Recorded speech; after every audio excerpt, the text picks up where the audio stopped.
"You can just stay in the back," she whispered, without even turning her head. That's the first thing my cousin's new wife ever said to me. Not hello, not thank you for coming, just that. It was her wedding, sure, but I was family. I was invited. I flew across the country to be there, and I didn't come to make a scene. I came because I believed in family, even when they didn't believe in me. Hi, I'm Camille Evans. I'm 43 years old, single by choice, and I run a company that I built from the ground up after everyone said I wouldn't make it past the first year. But today, I wasn't Camille, the CEO.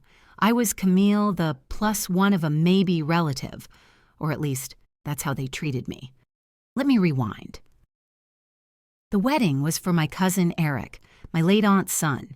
We weren't close growing up, but I'd stayed in touch with his mom until she passed. She was kind to me when no one else was. So when the wedding invite came, I took it as a chance to honor her memory, but apparently no one else saw it that way. From the moment I arrived, it was clear who the important people were. They had assigned seating under glowing chandeliers. I was tucked near a speaker behind a pillar. They got wine served at their table. I was handed a lukewarm can of soda. It wasn't just a mistake, it was deliberate. I was wearing a navy blue gown, simple but elegant. My hair was done, my heels polished. I looked like I belonged. But they looked right through me. At one point, I asked if I could help set something up. The wedding planner blinked at me like I was speaking a foreign language. "You're who again?" Later, when the bride gathered people for a pre-reception photo, I approached quietly, just to stand in the group, and that's when she dropped her little gem. "You can just stay in the back." She smiled when she said it, but it wasn't kindness. It was command. A brush-off, neatly wrapped in a sugary tone. The others smirked. A few actually chuckled. I took a step back. Not because I agreed, but because I was tired. Tired of having to explain my worth to people who'd already decided I had none. I stood at the edge of the ballroom, nursing my soda, pretending to scroll on my phone so I wouldn't look as invisible as I felt. That's when I heard the photographer say it. Loud. Clear. No confusion. "We'll need the CEO front and center for the next shot." For a second, I didn't even react. I thought he meant someone else. But then he walked straight toward me, grinning. "Camille Evans?" he asked, with the warmest handshake I'd had all night. "You're the keynote at next month's Innovation Summit, right? I read your interview in Forbes. Wouldn't shut up about it to my assistant." Suddenly, everything in the room shifted. The planner turned. Eric looked up. His bride's mouth hung open slightly. One of the uncles actually dropped his fork. And me? I just smiled. Because now they didn't just see me, they recognized me. And that was only the beginning. You know that feeling when silence falls too fast? Like a room takes a breath, and no one dares exhale until you do? That's exactly what happened when the photographer said my name, my full name, my published name. Camille Evans, CEO of Evans Tech Solutions. It was like the words ripped the curtain down. Suddenly, the woman they tried to shove into the background was standing in the spotlight. And not because I asked for it, because someone else insisted I belonged there. The photographer waved me forward again. "We want you with the bride and groom, their parents, and the key family members. Don't worry. We'll do separate photos too, but we want you in the main ones." I walked slowly, heels clicking on the parquet floor, pulse steady despite the 1,000 thoughts running through my head. As I made my way toward the group, I caught Eric's eyes. He looked stunned. Not hurt, just thrown. His bride? Her jaw was clenched so tightly I half expected a tooth to crack. She tried to recover. "Oh, that's, Camille. She's like a cousin or something," she said to the photographer, like she needed to justify my presence. "Not immediate family." But he just nodded at her with a polite half-smile, then looked back at me. "She's the most recognizable face in the room," he said plainly. "Trust me, your wedding album just went up in value." A few guests chuckled, light laughter, awkward but polite. But behind those sounds, I saw it all clearly. The slow unraveling of their assumptions. They hadn't Googled me, they hadn't bothered, because to them, I was nobody. Now? Now their curiosity was burning. I posed in the front row, right between the groom's father and a very stiff-looking aunt who hadn't spoken to me in years. The photographer gave a few directions, then added, "Big smiles. This one's going on the digital release. Camille, you'll get a tagged copy, yeah?" I nodded with a soft laugh. "Sure, send it to our media team." That's when Eric's younger brother whispered, too loudly in fact, "Media team." His mom looked like she was doing math in her head. "You mean the tech thing you were doing? That's still going?" I turned to her with a light smile. 12 years and counting. Before she could respond, the music shifted to something jazzy and elegant. Cocktail hour was starting, and people began to drift toward the open bar. I stepped aside, not wanting to dominate anyone's moment. But that's when the guests started coming to me. An older gentleman, someone I didn't recognize, approached first. "Ms. Evans," he said respectfully, "you gave a talk at my daughter's university last fall. She switched her major to computer science afterward. You changed her life." I blinked, genuinely touched. That means the world to me. He turned to his wife and said, "This is the woman I told you about, the one from the STEM panel." As they walked away, more guests trickled over. A woman from the bride's side asked if I had a card. One of the cousins mentioned seeing my company featured in an entrepreneurship documentary. Even the wedding planner, who had ignored me earlier, now stood a little taller when speaking to me, asking if I'd like a reserved seat near the couple's table, in case you want better lighting for photos. I declined with a polite nod. "Thanks, but I'm fine where I am." Because I didn't need their validation, I'd simply let it arrive. But I did look toward the bride, and I saw it. That flicker. The look women give when they realize they misjudged you completely, and that maybe, just maybe, they married into the wrong side of the family. She turned away. Of course she did. But this story wasn't about revenge, it was about recognition. And as the night unfolded, that recognition would peel back the layers of every judgment, every whisper, and every cold shoulder I'd received in that ballroom. All I had to do was let them keep talking and keep watching. The thing about laughter is, you can tell when it's genuine, and you can definitely tell when it's not. That night, I heard both. It started when I took a seat near the back again, my choice this time. I wanted to observe, let the night play out without trying to steer it. I'd already shifted the atmosphere without even trying. A server passed by and offered me a glass of champagne. "On the house," she whispered with a smile. One of the groomsmen said, "You're the one who helped his startup get off the ground." I raised an eyebrow. That would be Caleb, Eric's younger cousin. He'd emailed me a pitch last year, and I'd forwarded it to someone who could help. Apparently it worked. I accepted the glass and nodded my thanks, and that's when I noticed them, a group of women from the bride's side, standing just within earshot. They were trying to whisper, failing miserably. "She's that Camille?" one asked, half gasping. "The tech one? The one who spoke at the Capitol thing?" Another scoffed lightly. "Well, she doesn't look like a CEO." That made me smile, because they were right. I don't look like a CEO in their world. I don't wear stiff suits or power shoulder blazers or talk like I'm pitching a merger over brunch. I wear what I like. I speak plainly, and I don't perform my intelligence to make others feel comfortable, but I'm still the one people call when they need real results. So no, I didn't look like a CEO until they realized I was one. They weren't laughing anymore, not really. It was that awkward chuckle people make when they're cornered by their own small-mindedness, the kind that trails off before it even finds its rhythm. Then came the DJ's call. We'd like to invite anyone close to the couple to share a few words, funny stories, warm wishes, quick toasts. A few people rushed to the mic, typical wedding stuff. College stories, inside jokes, awkward dances, and remember when tales that landed better with friends than with the rest of us. Then Eric's uncle took the mic and began telling a story that made my stomach twist. "Remember little Camille?" he began, his voice slurring slightly. "Used to hide behind her mom's legs at reunions, wouldn't say a word.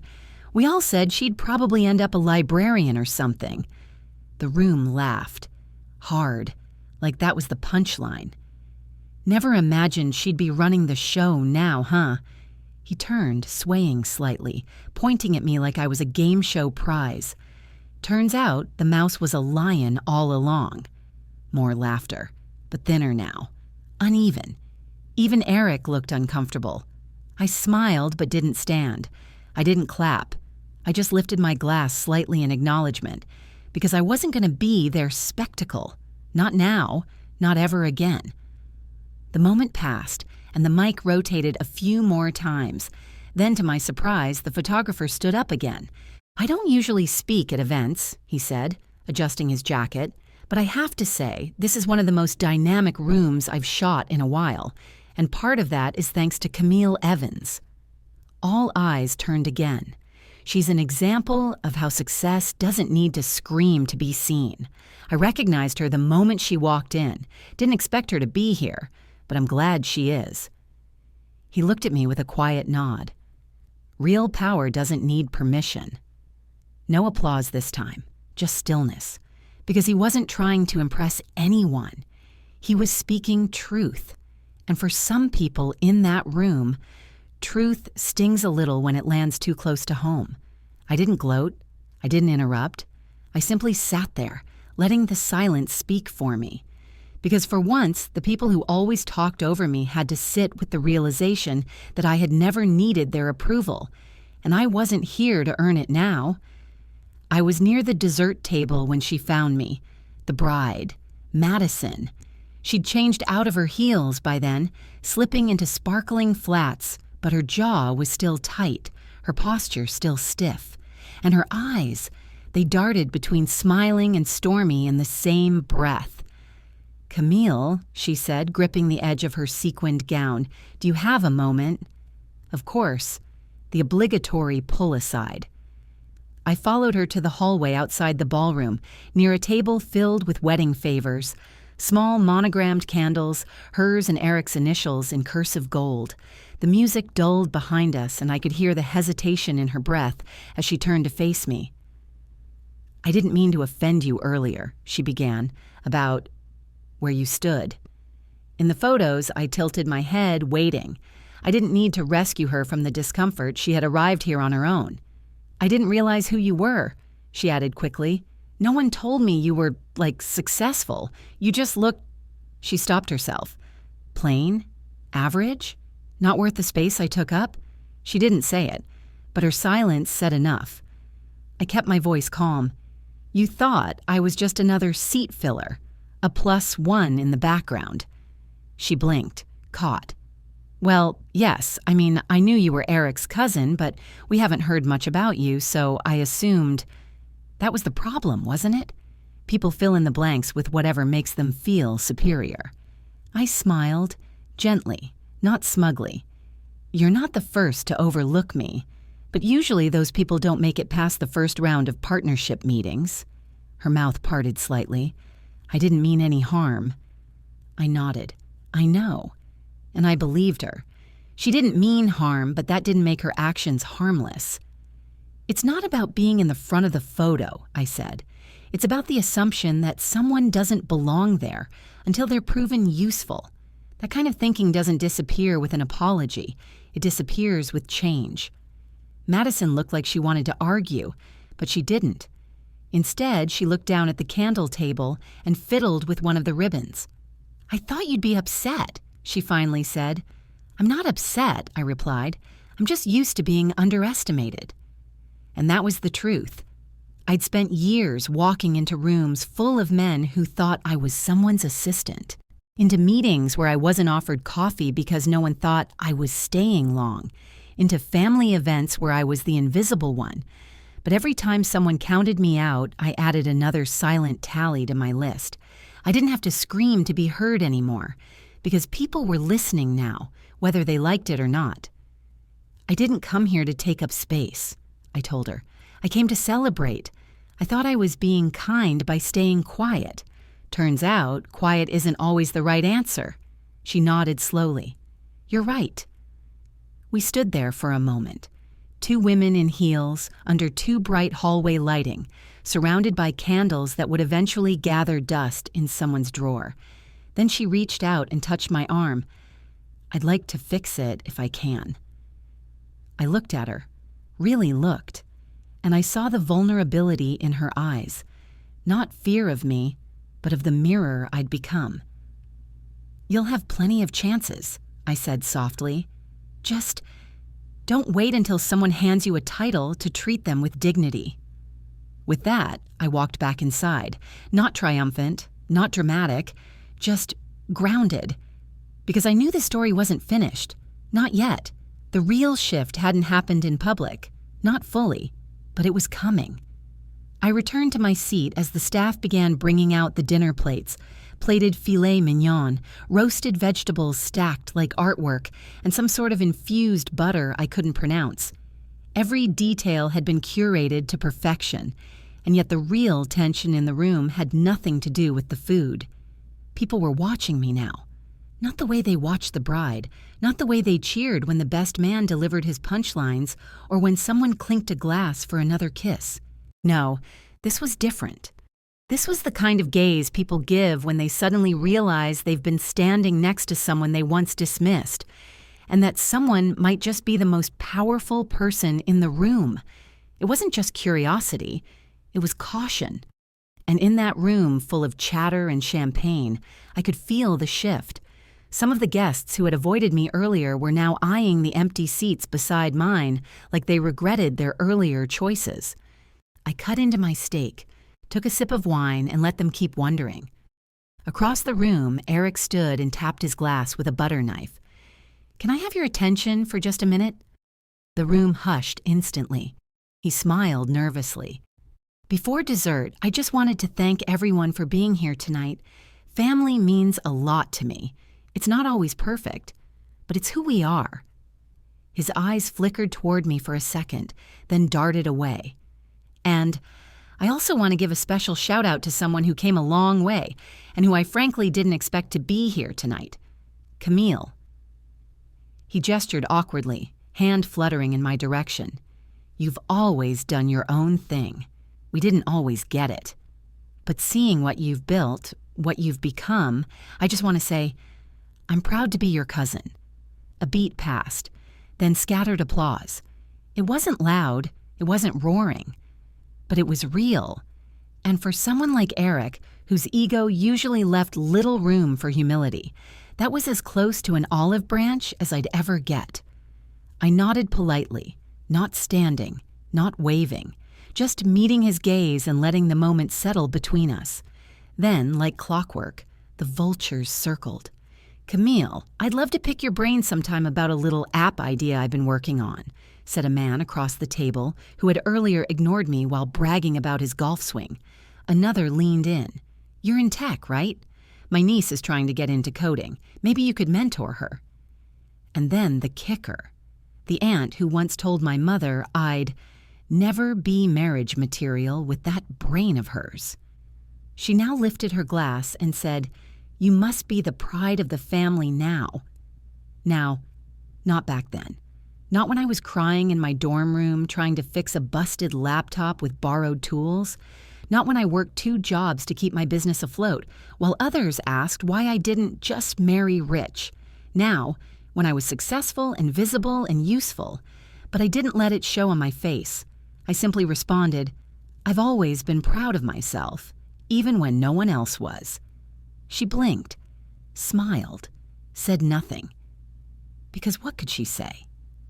The music resumed. The cake was wheeled out, white tiers with sugared roses and gold trim. Guests swarmed with their phones. Madison returned to the spotlight, posing with Eric, spinning for the camera. But I noticed her glance at me again, not out of spite, something else, like she knew the light she was basking in was dimmer than the one she'd tried to block earlier, and maybe that's what bothered her most. Because I wasn't trying to steal attention, I was attention. the kind that doesn't fade after the flowers wilt, the kind that doesn't need a spotlight because it builds its own. By dessert, I'd collected more fake smiles than business cards, which was ironic because now everyone wanted mine. I had barely finished my coffee when a woman in a gold wrap dress pulled up a chair beside me, pretending like we'd known each other for years. "I just think it's so inspiring," she said, placing her manicured hand lightly over mine. "A woman like you doing all that without, help." I raised an eyebrow. "Help?" She laughed. "Well, a man, a partner, support, There it was. The dig, dressed up as a compliment. The kind women like her delivered with a soft voice and sharper intent. "I've always had support," I said calmly. "It just didn't look like what you expected." She smiled too widely, sensing she'd lost her grip on whatever image she was trying to paint. Before she could reply, someone else slipped in beside her. "Camille, right? I heard you're into startups?" He chuckled like we were old friends. "I've got a cousin with this food truck app idea. Maybe you two could talk." A second later, someone else, then another. By the end of the next 15 minutes, I had been asked for a mentorship slot, a referral to my marketing agency, an invitation to a panel I hadn't agreed to attend, and my LinkedIn, twice. These were the same people who couldn't remember my last name 2 hours earlier. Now they were scribbling it down on napkins like it was gospel. And the funny thing is, I didn't feel flattered. I felt exhausted. Because this wasn't about seeing my value, it was about accessing it. Not one of them had asked about my journey. No one wanted to know how many nights I worked until 3 a.m., or how many investors had told me, "You're impressive," for a woman. They didn't care that I'd pitched my product with my voice shaking and hands blistered from part-time factory shifts, that I'd maxed out 3 credit cards and still refused to sell out. They just saw the surface now, the gloss, the return.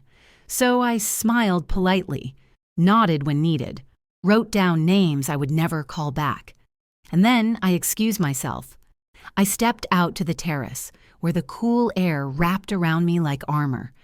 The night sky hung low and quiet, and the stars above me felt far more honest than the people inside. I took out my phone and opened a photo of my team, my real people, the engineers, the designers, my COO, who used to sleep in her car before we hired her full-time, my assistant who once walked out of an abusive marriage and now managed 3 departments. They knew my worth. They never asked for the card. They asked for the work. They brought value and earned it back. Behind me, the door creaked open. I didn't turn, but I heard the voice. It was Eric. "Hey, thought I'd find you out here." I turned then, slowly. He scratched the back of his neck. "I owe you more than a toast." I waited, quiet, let him come to his own words. "I should have reached out more," he said. "Should have told Madison who you were before the wedding, but I guess..." Part of me didn't want to feel like I was in your shadow. I blinked. There it was, honesty. I nodded. "It's not a shadow if we stand beside each other." He laughed softly. "You always were smarter than me." "No," I said. "I just stopped trying to fit into a box that was never meant for me." He looked away, ashamed. "You're not going to disappear again, are you?" "No, Eric, not anymore." Because disappearing had never been the problem. Being overlooked was. And I wasn't playing that part again. I returned inside just as they were clearing the dessert plates. The music was softer now, more ambient, like the evening was exhaling after all the forced celebration. The crowd had thinned slightly. The older guests were slipping out, murmuring goodbyes and gathering party favors. I was about to grab my clutch when I heard the same voice again, confident, warm, and full of energy. "Okay, everyone, one last photo," the photographer announced, stepping to the center of the dance floor. "We're doing a legacy shot. Anyone connected to business, leadership, or mentorship in the family, please come forward." I froze mid-step. Madison looked confused. Eric turned slightly toward the photographer. "Wait, what do you mean?" The photographer smiled. It's something I do for clients now. Legacy photos. People who've built something beyond themselves. Businesses, movements, ideas. Something that lasts. Who should be in this one? People glanced at each other awkwardly. Then from the back, someone called out, Camille should be. It wasn't Eric, it wasn't Madison. It was Caleb, the cousin I had helped quietly a year ago. He stepped forward with confidence, waving me toward the dance floor. I wouldn't even have my company without her, he said. She belongs in this shot. A few others nodded. Someone clapped. And suddenly, the same room that once whispered behind my back began stepping aside. For me. I hesitated, not because I was unsure, but because the weight of that moment landed all at once. All those years of being pushed aside, all those eyes that skimmed past me, now they were all watching. I walked slowly to the center. This time, I didn't wait for permission. The photographer beamed. Center, please, Camille. The word echoed. Center. Not the background, not behind the bride, not beside the dessert table. Center. He motioned for others to join. A few people followed.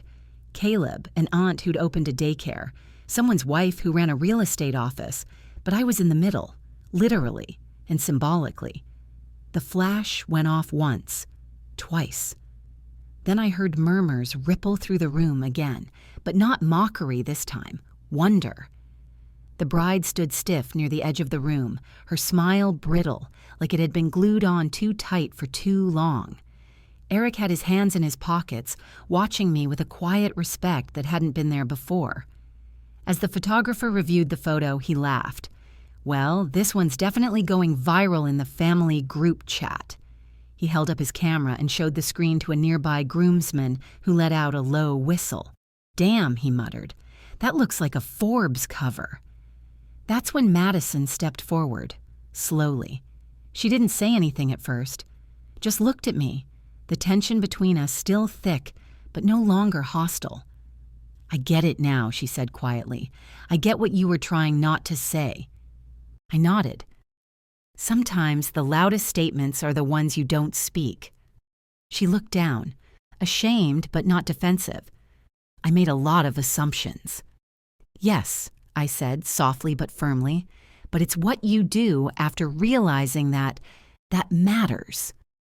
She looked like she wanted to cry, but instead she straightened her shoulders and stepped back, not in retreat, but in understanding. For the first time that night, it felt like we were both women, not rivals. The photographer handed me a small envelope before leaving. There's a pre-edited print in there, just for you. I thought you might want to keep it. I didn't open it then. I didn't need to, because I already knew what it captured. A room that had once made me invisible, standing still around me. I left the ballroom just after midnight, not because I was tired, because I was finally full, not with food, but with something that had been missing for years. Wholeness, recognition on my own terms, validation that didn't require me to shrink first. The air outside was cooler now. A breeze danced between the hedges lining the walkway, brushing through my hair like a secret whisper from the universe itself. You did that, Camille. I walked toward the rideshare pickup, heels in hand, toes aching from the long evening. But my spine had never felt straighter. Inside my purse, I could still feel the crisp edge of the envelope the photographer had given me. I hadn't looked at it yet. Not because I wasn't curious, but because I didn't need proof. The proof had already played out, in silence, in stunned stares, in forced smiles and softened tones, in every awkward apology disguised as small talk, in every sudden realization that the girl they once called quiet, awkward, or in the way had become something far more disruptive, something undeniable, a force. As I stood at the curb, a car pulled up behind me. The window rolled down. Camille? It was Eric. He leaned over from the driver's seat, eyes sincere. Hey, can I drive you back? I owe you at least that. I hesitated for half a second, then nodded. I opened the door and slid in. We rode in silence for a moment. Then he glanced at me. "You know," he said, "when I was little, I used to think you were magic." I blinked. "What?" He laughed softly. "You'd fix old electronics, remember? You fixed that Walkman I threw down the stairs. I never told anyone, but I thought you had powers." I stared at him. This memory, it hit me like a wave. I had fixed it. I was 10. He had broken it out of frustration, and I spent the whole day repairing it behind the garage. "You never said anything," I whispered. "I didn't want to admit I needed your help," he said. "I guess. I still don't. But I do." I nodded slowly, the weight of that confession sinking in. "You don't need to say sorry for the others," I said. "Just do better. That's enough." He nodded. We pulled up to my hotel. He stepped out and opened the door for me. Before I turned to leave, I looked him in the eye. "You know what the hardest part was?" I asked. He shook his head. Not the silence, not being ignored. It was being treated like I had to earn basic respect, like dignity was a prize you give to the person with the biggest title. He looked down, ashamed. "You've got a good heart, Eric," I added. "Just make sure the people around you do too." And then I walked into the hotel. No drama, no last words, just peace. Up in my room, I finally opened the envelope. It was the photo from earlier.